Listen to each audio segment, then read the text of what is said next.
অজয় আৰু বিজয় সিহঁত নলে গলে লগা বন্ধু। সিহঁত প্ৰায় সময় একেলগে কটায়। ঘৰৰ দূৰত্বও বেছি নহয়।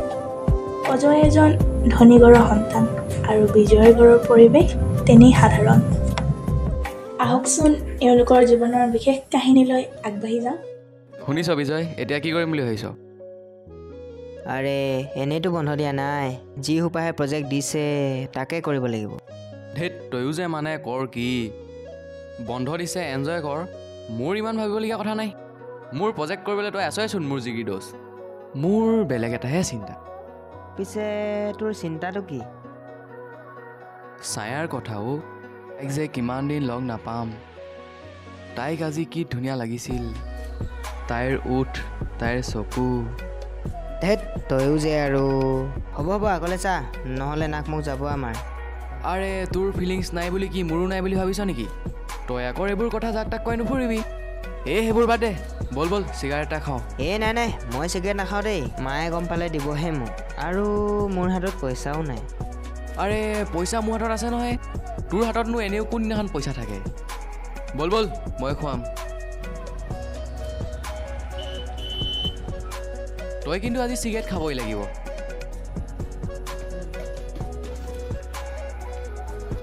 খুৰী চিগাৰেট এটা দিব।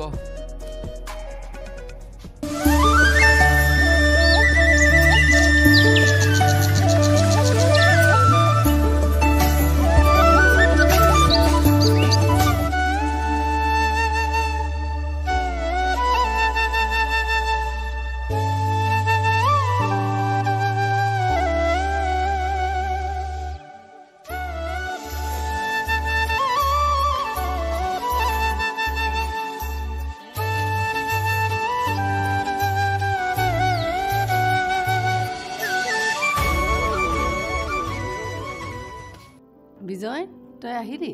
মা আজিৰ পৰা তোৰ কলেজ বন্ধ ন? এমাহ বন্ধ দিয়া নাই জানো? মা হেৰি নহয়, মোক পইচা 100 টকা লাগিছিল। কিয়? 100 টকা কি কৰিবি তই? কলেজৰ প্ৰজেক্টৰ বস্তু অলপ কিনিব লগা আছে। 2 টকামান মোকো লাগে ন। মোৰ হাতত এতিয়া নাই নহয়, পিছত দিলে হ'বনে? তুমি সদায় তেনেকৈ কোৱা, আজি মোক লাগিবই, মই নাজানো। দাদা, তই যে মাক ইমান টানকে ক'লি, তই কি ঘৰৰ কথা নাজানো নেকি? মই কাইলৈ কামলৈ গ'লে মালিকৰ পৰা খুজি আনিম, হ'বনে? মোক লাগে, মই নাজানো। অজয় দেখোন দেউতাকক ক'লেই দিয়ে। সিহঁতৰ কথা বেলেগ, সিহঁত ধনী ঘৰৰ মানুহ, দেউতা কণ্ট্ৰেক্টৰ, আমাৰ লগত নিমিলে নহয়।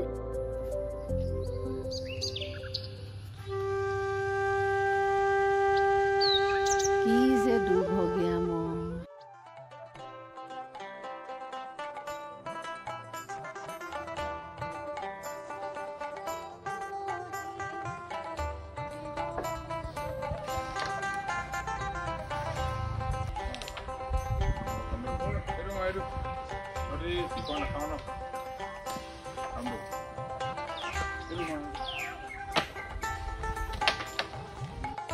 আৰে কিমান আৰু ভঙা ফোনটো চলাই থাক, নতুন এটা ল। পইচা পালে ল'ব লাগিব, এতিয়া এইটোকে চলাই। আৰে এইটোচোন ভাঙিলেই। উপায়টো নাই, এতিয়া এইটোকে ভাল কৰি ল'ব লাগিব। তই যি ভাল দেখ আৰু, মইতো ঘৰত কৈ দিছোঁ মোক এটা আইফোন লাগিবই। দিবনে? আৰে নিদি কি কৰিব, দেউতাৰ ইমানবোৰ টকা খাব কোনে? আৰে দিবই লাগিব, নিদিলে ঘৰত হাংগামা লগাই দিম। পিছে গধূলিলৈ ওলাই আহিবি নাই? মই আহিব নোৱাৰিম চাগে। হ'ব তহঁতি মই আহিছোঁ। ইয়াৰ লগত আৰু নহ'ব বুজিছ। ৰিকিলে ফোন এটাকে কৰোঁ।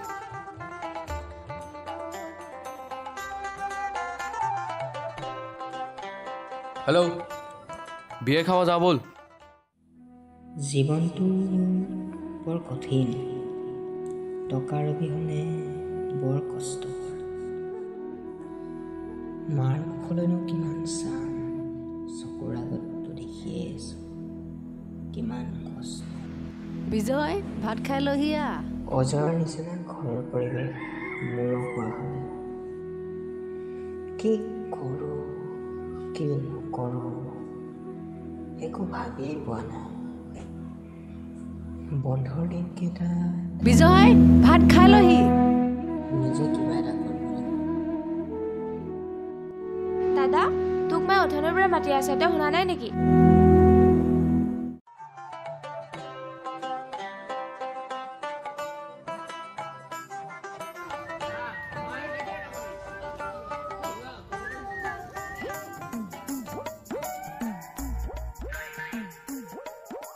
কেলা চাদা মলি মলি মলি মলি হাতৰ ৰেখাই নাইকিয়া হৈ গৈছে। তাকেহে ল কি বে তই কাম কৰিবি? ভাবিছোঁ তইচোন জানই আমাৰ ঘৰৰ অৱস্থা। মায়ে কাম কৰি পোৱা টকাকেইটালৈনো কিমান আশা কৰিম। সেইকাৰণে বন্ধৰ দিনকেইটাত কামকে কৰিব লাগিব। পিছে কি কাম কৰিবি তই? কাইলৈ টাউনৰ ফালে যাব লাগিব, চাওঁ কি কাম পাওঁ তাকে কৰিব লাগিব। হেল্ল' মই গৈ আছোঁ, তই বস্তু ৰেডি কৰি থ। কি ৰেডি কৰি থ'বলৈ ক'লি অ'? নাই হ'ব তহঁতি ৰহ মই যাওঁ।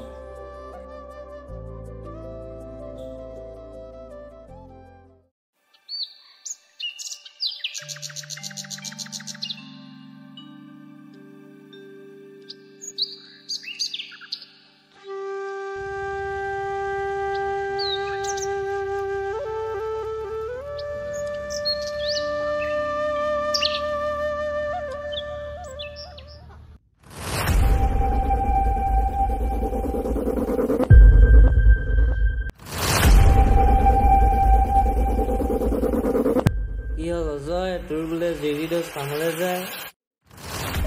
নাই এইবোৰ কথা নকবি মোক। সি এতিয়া মোৰ জিগৰি দোষ নহয়, সি এতিয়া কাম কৰা ল'ৰা। বাদ দে না, এনজয় কৰ।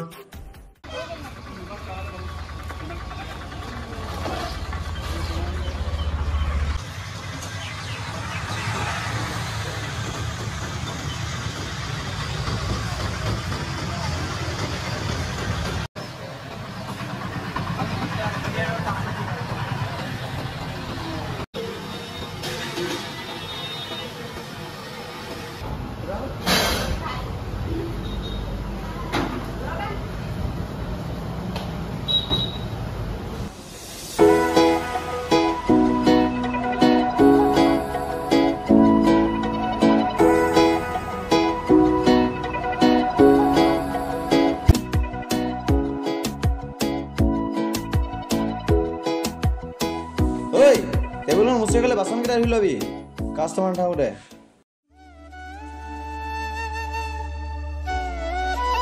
দাদা হেৰি নহয়, মোক মানে অলপ পইচা লাগিছে। হ'ব যাওঁতে লৈ যাবি, এতিয়া কামত লাগ।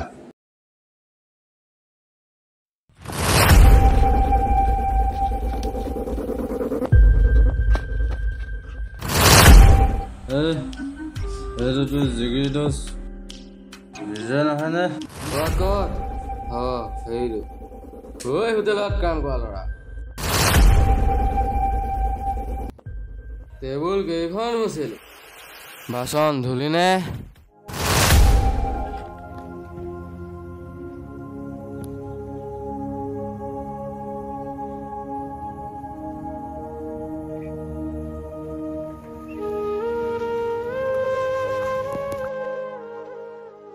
কি যে হৈ গ'ল নহয়।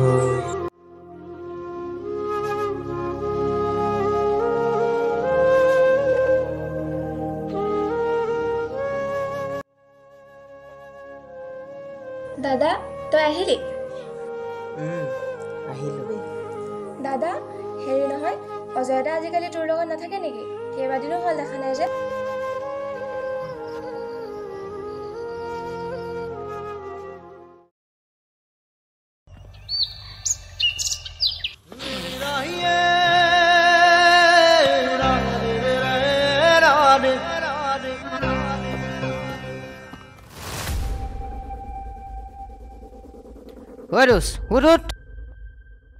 কোন? তই চাওঁ মোক ধৰিব নালাগে, এৰি দে। নাহিবি মোৰ ওচৰত, তই মোৰ দোষী নহয়। চাওঁ মোক যাবলৈ দে।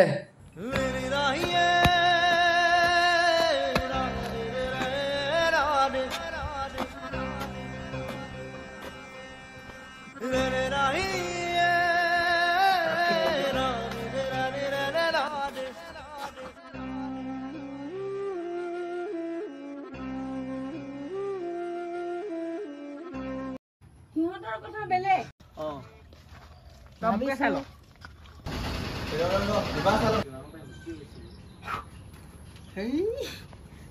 মইতো এইটো সোমাই দিলে